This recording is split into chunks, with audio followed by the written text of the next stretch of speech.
Lamja Record.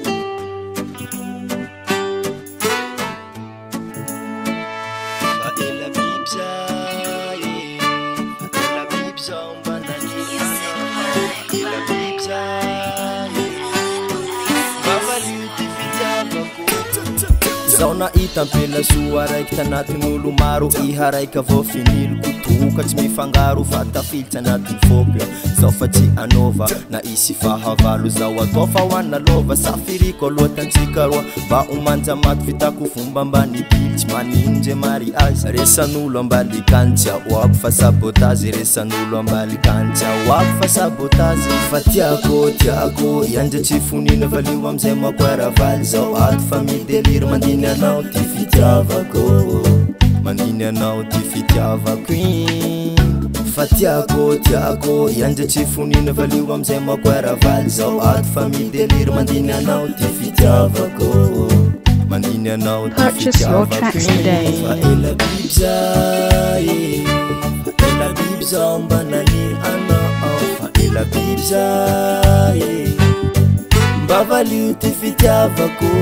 fa ela biby zay ela biby zaho mba naniry anao fa ela biby zay mba valio ty fitiavako ekeko zao fa bandy maskiny tsy mavily tomobily 4x4 limousine fa tsika roa mitambatsy ny vomaika inaity ialozy malay antsika fa fitiavako iny vomity Angelique iny Angeliana fitiavako anao iny mba tiako tsorava ataoko antaratasy fa tsy ataoko ambavambava amizay mahary tsy hitantsika tsy ho mety rava Angelique iny Angeliana fitiavako anao iny mba tiako tsorava ataoko antaratasy fa tsy ataoko ambavambava amizay mahary tsy hitantsika tsy ho mety rava ela biby zay fa ela biby zaho mba naniry anao fa ela biby zay mba valio ty fitiavako fa ela biby zay ela biby zaho mba naniry anao fa ela biby zay mba valio ty fitiavako